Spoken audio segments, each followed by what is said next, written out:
Hello, everybody. I'm Lisa Burwell, your host of V Speaks Conversations with Heart and Soul.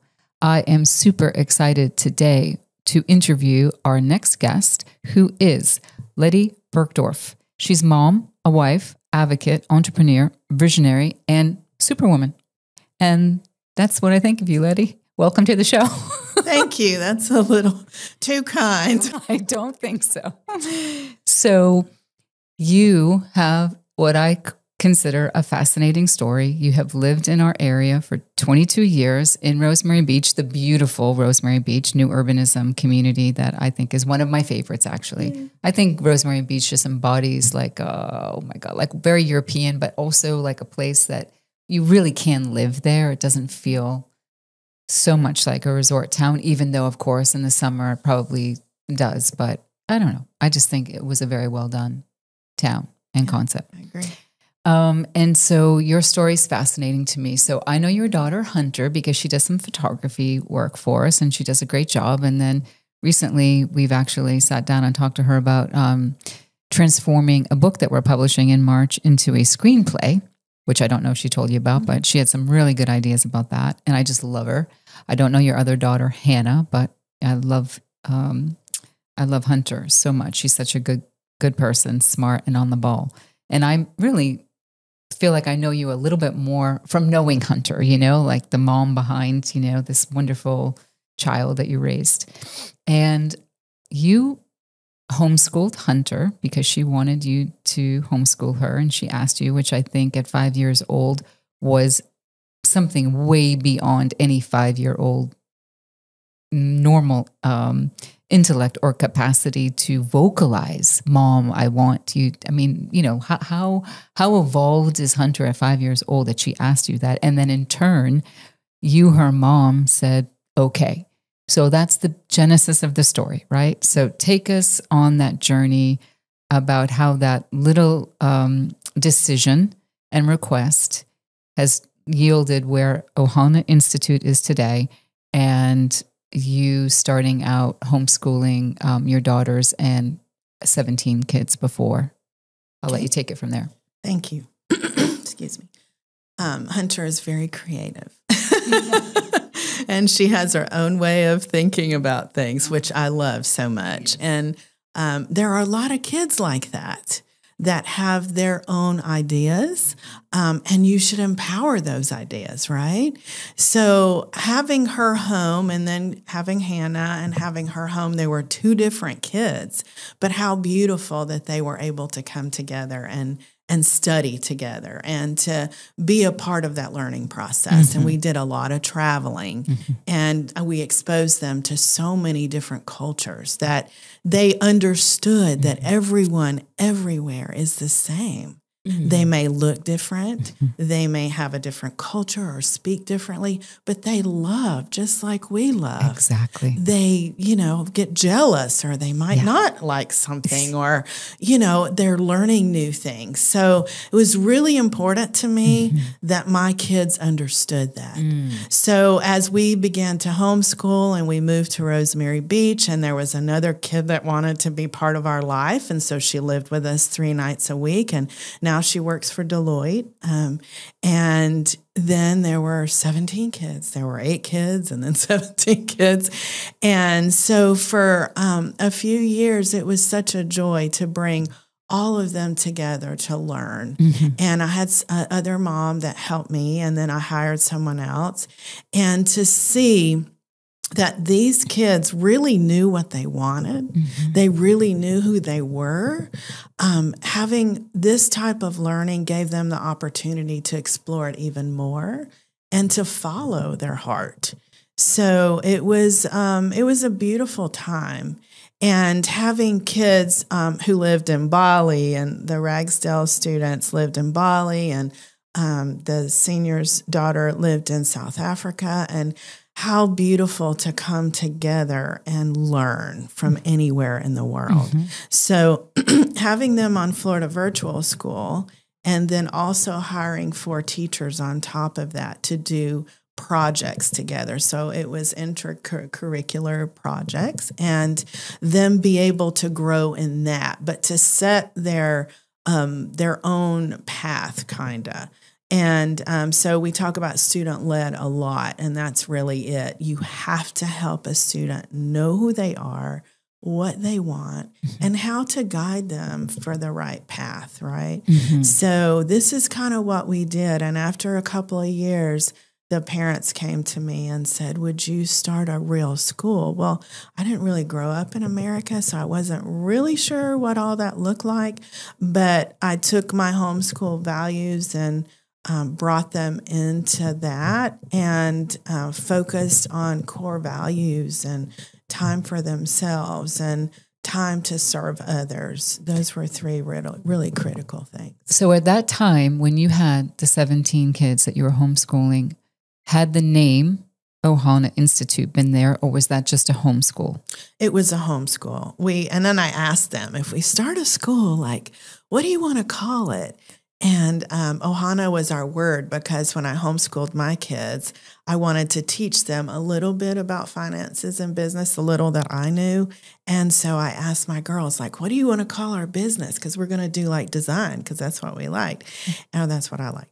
And so they were like, let's call it Ohana because it means family. And family means no one's left behind or forgotten. So then when we started Ohana Institute, I said, okay, guys, what are we going to call this? And they said, let's call it Ohana. And I said, yes, I would love that. So the kids actually did. That's just representative of all that you're doing here, empowering and growing and letting people, even little people, be free.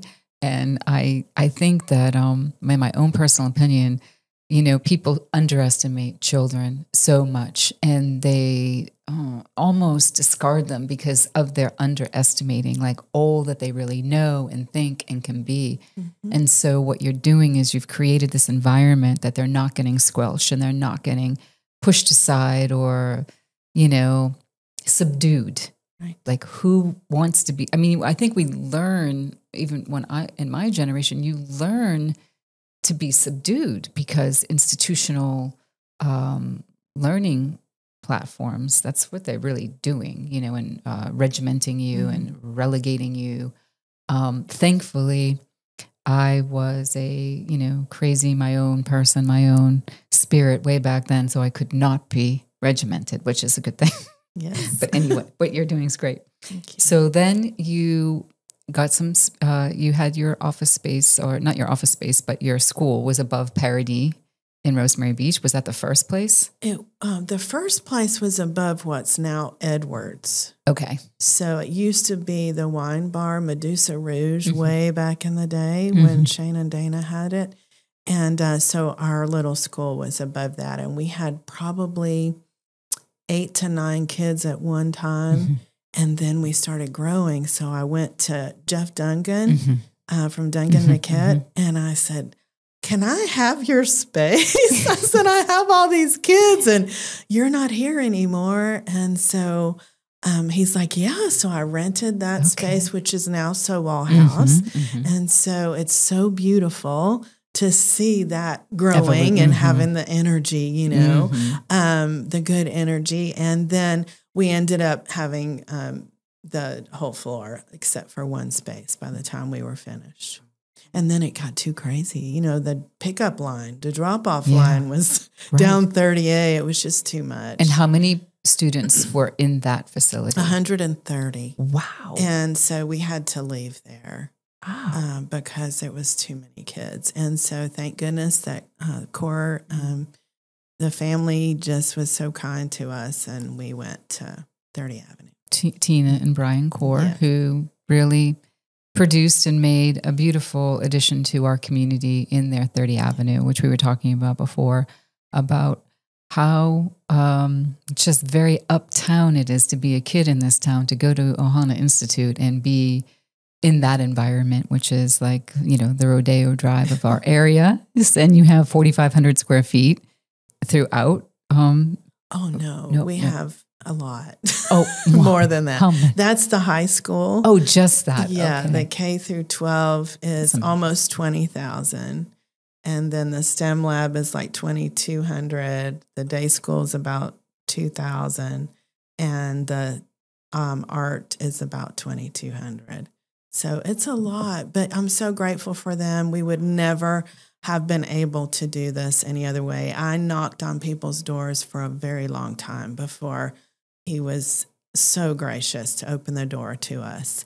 And but there's a point here is that our kids needed to get out of school at lunch and be in the community. They needed to learn to do financial transactions when they're ordering lunch. They needed to learn to speak up and order what they wanted. It was important that they went as a group, the 3 or more together. It was important that the local businesses understood that our kids were people too, and that they can be respectful and they can learn these skills. And so it was all of us working together. That was the beauty of Rosemary, and now it's the beauty in 30 Avenue. So is there a big line going in and out now to 30 Avenue with the drop-off and pickup? We've had to change our car rider line a couple of times to accommodate, because it's dangerous on 98. So. That's just beyond impressive. Thank you. Talk about some of the ethos. Would that be correct in saying that your 3 core values would be encourage, nurture, and educate? And then did you actually war game those 3 principles that you wanted always to permeate through the Institute? So there are 5, I call it the shell model. S is for safety and security, so the kids feel super comfortable in their space, whether it's how it looks, whether it's with their teacher, with their peers. And even the littles travel to different places in the school so they can connect to different teachers. Okay. It's really important. Okay. Holistic is the H, so it's all about the student. Who are you? How do you learn? What can we do to help you be the best human you can be, right?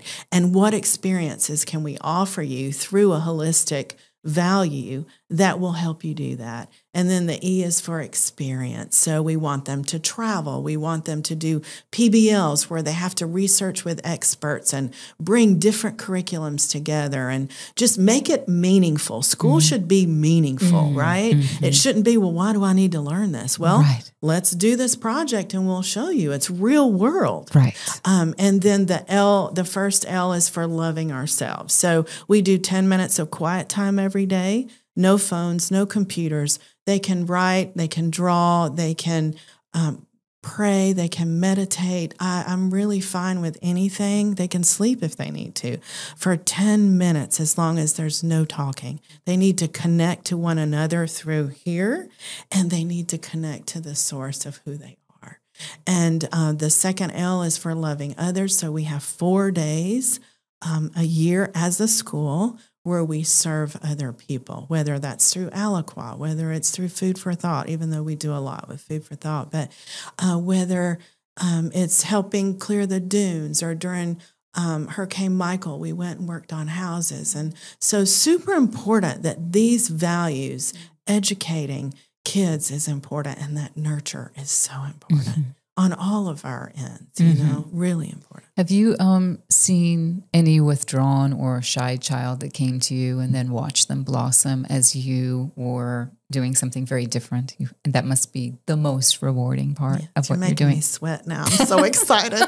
Yes, I've seen so many kids, and you would know some of them, but they came and they would be crying, and you give them an instrument and you help them see that music could be their vehicle to share their heart, right? And all of a sudden they're like growing and changing. Thriving, expressing who they are. And it's beautiful to watch. So I remember well before I met you, maybe it might have been 8 or 10 years ago, where I had seen on social marketing that you had taken some of your students to Italy. And did you take them to Spain as well? We've been everywhere. You've been everywhere. And how many are traveling en masse when you do this? It depends. The most I've ever taken was 62 people. Oh, that's a lot. Yeah. Okay. How many chaperones needed to be on that trip? We usually do 1 per 10. Okay. That's amazing. And how long are you gone? It depends. Okay. When we went to Singapore and Hong Kong and China and Australia and New Zealand, we were gone a month. No. We went to Hawaii and came back. So that's kind of our route. And do you do this every year? We did until COVID hit. Okay. Yes. And now we do a lot of service trips. We go to Nicaragua. Okay. We go to, we've been to Panama. We've been so many different places. And we are planning to do more of those larger trips in time. But we were in New York. Our theater teacher, Miss Maddie, took families. There were probably 12 families to see theatrical performances. It was beautiful. Wow. She did such a great job.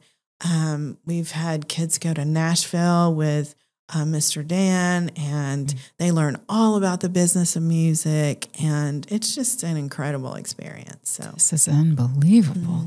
Wow. The luck, the blessed, the lucky, whatever word you want to use, the children that are in our area that you have created this place and space is obviously otherworldly. You know, not too many people get to enjoy this. That is amazing. So thank you. how is it funded? How are you fundraising also for this? We Okay. do a lot of fundraising, but I want to go back and say that I always joke around because you got to laugh about everything. Yes, you do. And I say, you got to take care of these kids because one day they're going to be taking care of you. Right.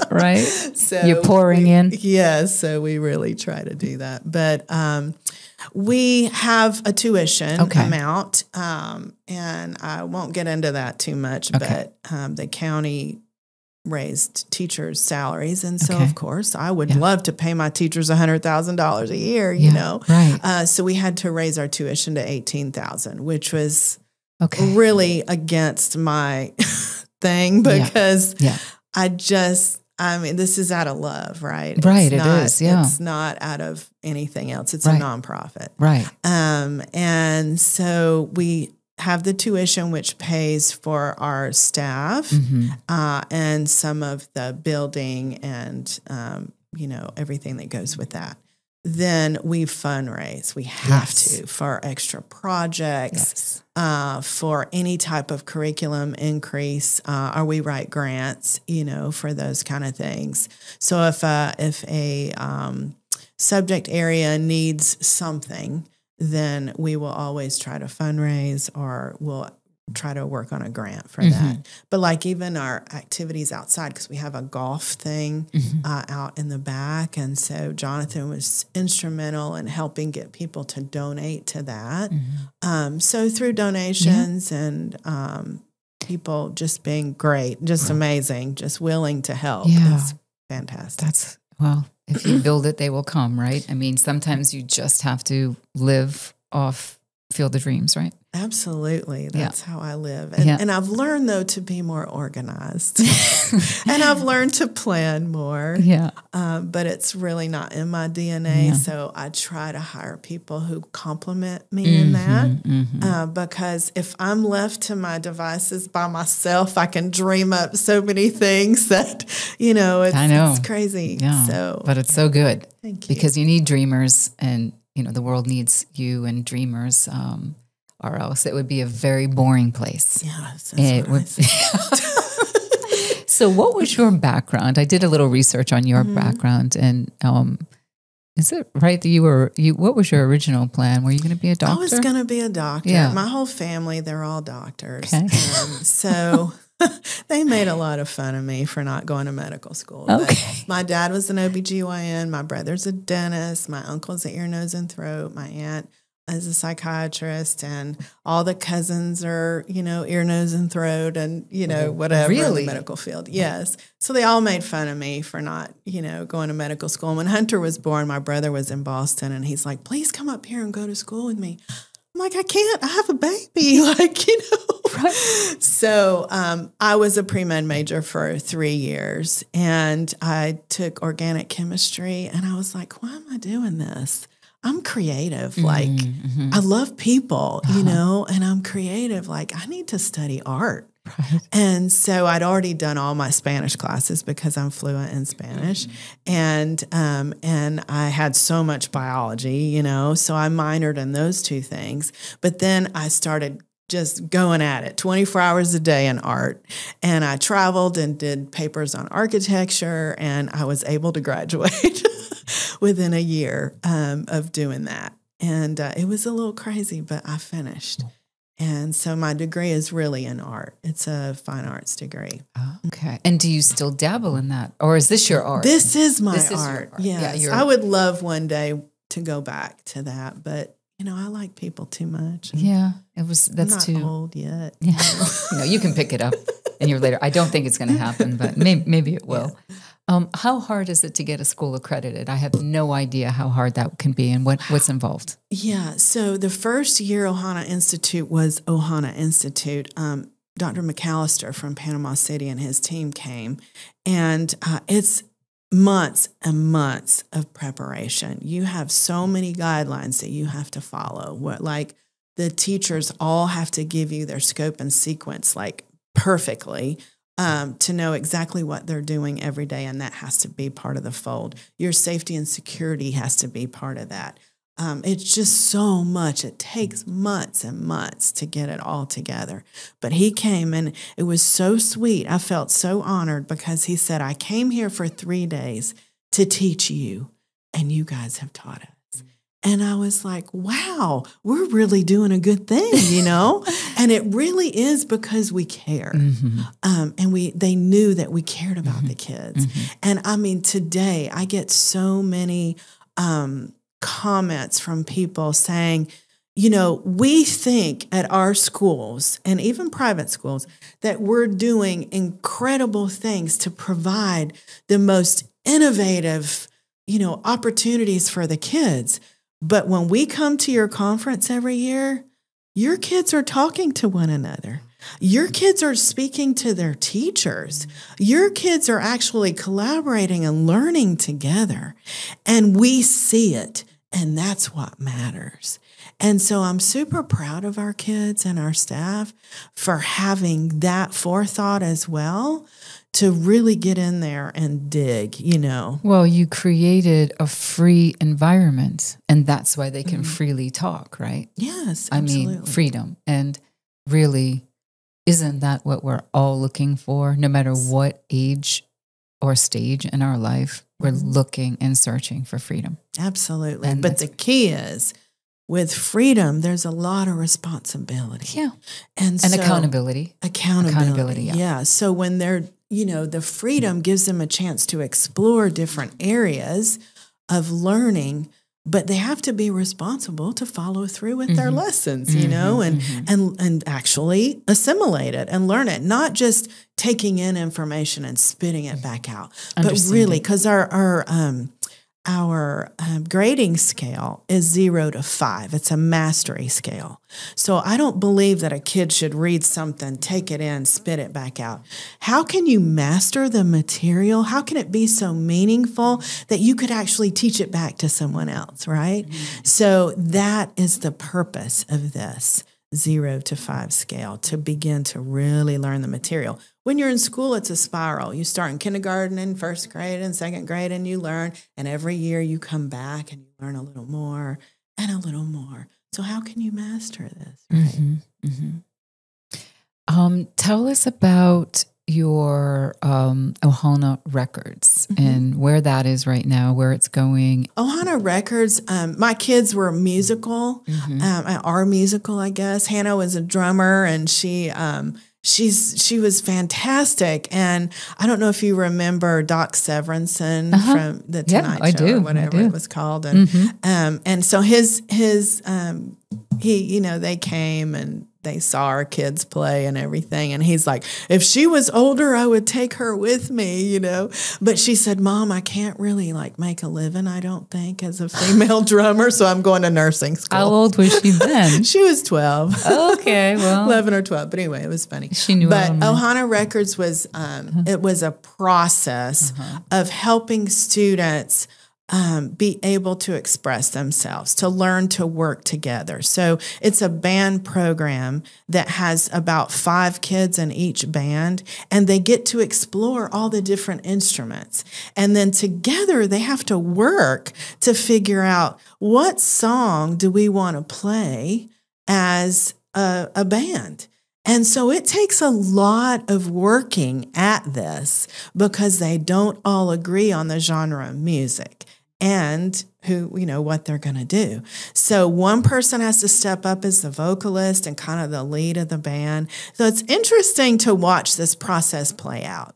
And I always tell them, when you're in a job, you're working with people, you may not appreciate or like them too much. So this is where you learn how to figure out how to do that. The art of negotiation. Yes, it's about having a challenge in life and thinking of different ways you can solve those challenges. And so that's what music does through your brain. It has this way of, I'm not a scientist really, but it has a way of teaching you how to think differently. And there's also this thing called loneliness that people deal with, all of us have at times in our lives. And I never want that to be the case. And this is an instrumental way to force people to really come together and learn to work together, because loneliness is located in your limbic system where you breathe and you get hungry and have to eat. So that tells you connectivity is what's needed to solve this situation. So I'm all about, let's get together, let's work it out. We're always going to find a way. That's fascinating, and agree with you on all points. And then when the pandemic happened and that connectivity was thwarted, how did you get through that time? And how did the kids get through that time? It was remarkable. Okay. So we went home, I forgot what day, middle of March or so. And Jeannie and I Miss Jeannie, our principal, I still went to school every day, and we would have kids on their computer with their teacher. So they went through their all their classes all day, and Miss Jeannie and I would go into different classes and view them so that we made sure, everybody was doing the right thing. Kids were showing up, that kind of thing.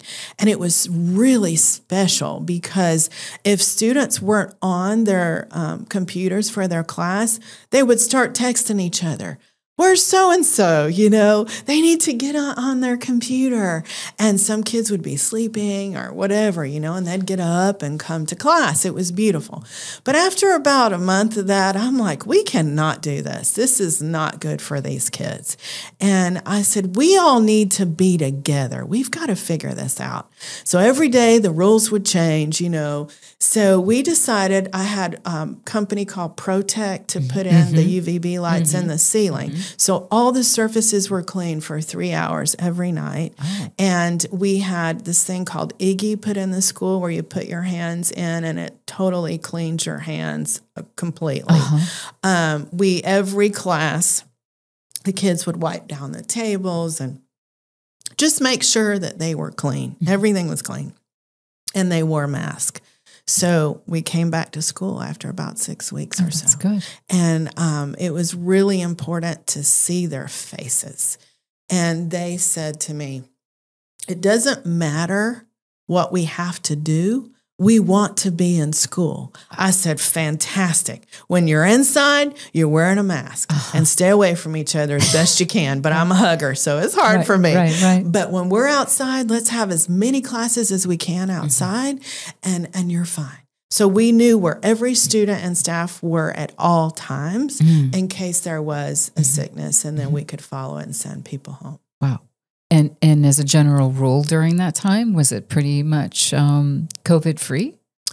No, but it was as best as we could do. Yeah. But we started a virtual academy, and so the kids that couldn't come back to school or weren't comfortable enough coming back to school, they went on the virtual academy. So it worked out really great.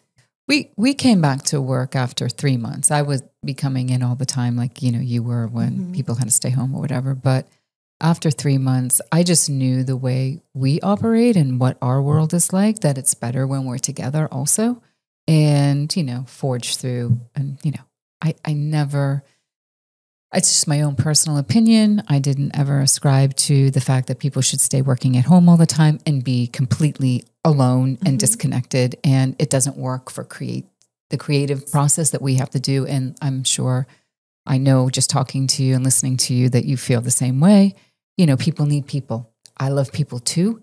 And we weren't meant to be relegated to some bedroom and on a computer all day long. And that's right. I mean, I know some people like it. I don't like it. But did your staff, I'm just asking, did they, were they okay coming back? Yeah, as well? they were. Great. They liked That's coming wonderful. back, and it felt normal to them. And we were all, back then, we didn't know what was going on. At the 3-month mark, I wasn't sure, like, how long is it going to last, or a lot more people going to die. I mean, I always felt like we had to just keep going and forging ahead and living life with the cards that were dealt us. And I always felt fairly optimistic. In the back of my mind, I didn't actually know what was going to happen. Was our world going to be completely altered forever? Thankfully, we all found a way back, I think. And it feels really, really good that's sort of in the rearview mirror. That was crazy. It was. That's all I can say. It was crazy. It was crazy. But I don't want to discount the people who were afraid. I don't either. Or were sick. Yeah. We all got it at one point. Yeah. And thankfully we're all okay. I told the kids, I said, nobody's going to die on my watch. Yeah. So we're going to make sure that we're all taking care of one another. Right. So tell me about some of the accolades and awards that you've accumulated in the students, and the robotics and the Lego thing. And can you explain that? I researched it, but I'm literally not smart enough to understand what happened. So can you explain it? About robotics? Well, I have the 4th divisional simulation, and then you teach JavaScript, and then that progresses to Lego robots. So can you explain a little bit more about that? Well, it is a progression. I mean, the kids, again, it's what they're interested in. So it's an elective, right? But the kids there's so many different types of awards that go with that. And one of the things that they get a lot, which I'm super proud of, is how their collaboration award. It's them working together. But yeah, I don't even know all the awards. I'm sorry, but I love to see the progression. Once they get into classes in high school, they're really learning. I mean, the next step is actually cybersecurity. Oh, so are you teaching that too? Not yet, but you get that far. That will be the next level. Wow. But yeah, I don't get to go anymore to all of the different things because you're growing. Yeah. Okay, so let's talk about your growth up to Boston, Massachusetts. Exciting. Yeah, it is. We only go where there's a need. And so our growth right now is the 3s, 4s, and young 5s. And I call them the young scholars because they're actually being taught. The curriculum that the teachers teach them are perfect. I mean, they are learning. I wish you could see them at the beginning of the year and to the end of the year, and how they're reading by the time they're in kindergarten. And it just empowers them. Well, in kindergarten, they really learn to read, but they're prepared for it. And it opens up their world, So that is a program that's very meaningful to me because it is the foundation of their learning. So I would love to do babies and 2-year-olds, but honestly, it's hard to keep teachers because you're changing diapers all day. So we start at 3 and they're potty trained.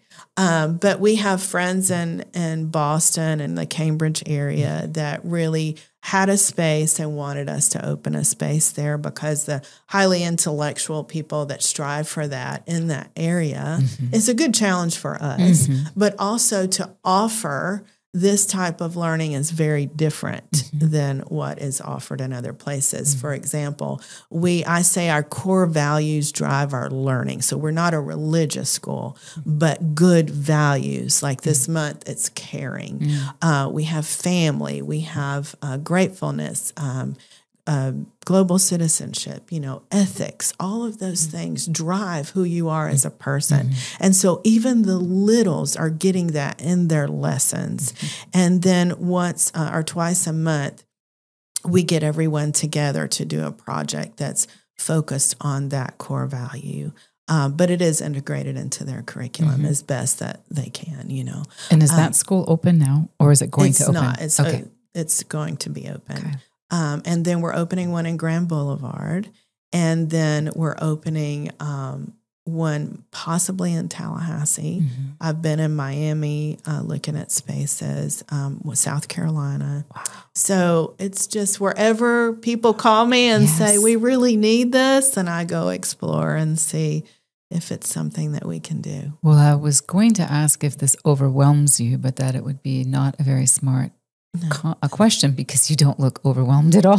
No, I love it. Like the band program that we started in school started because during COVID, the kids disappeared, basically. They couldn't find them.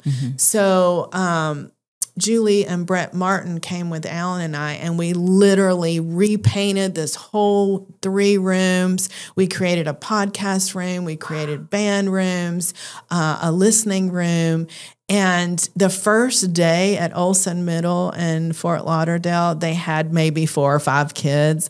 And the next day there were like 20 and 30. And kids started coming back to school because they were empowered through music. Music is the universal language, right? So it's just a beautiful way to interact together.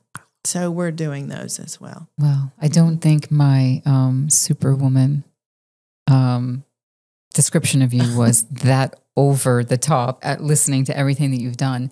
What I like to do on most of the podcasts, if not all, is ask somebody like yourself for listeners that are out there. So what is the key that you figured out how to unlock seamlessly, where you see a need and you want to do something, or you just don't think about something and its consequences, you just go and embark and do something, creating change and doing something completely different for the better? What would you say to somebody, like a nugget where you don't have to be constrained or you don't have to have restraints? If you feel like there's a need, go do it. Like, what's the key? Well, for me, I have to vision it first. I have to envision a general vision of how I can serve people. And then as I find joy in that, it starts coming to me. And I don't really know how that works, but I'll get a phone call from someone, hey, have you thought about coming here or going there? Then the second key thing is to not be attached to the outcome. Like, see your plan, like see where you want to go, but allow it to like flow, and don't be attached to how that works. And the third thing is hire the right people. Because I'm not great at a lot of things, believe me. And I've made a lot of mistakes, and I have chosen wrong so many times. And there are people here that can tell you that. But in my heart of hearts, I really do have the best intention. And I want to make sure that people are getting what they need.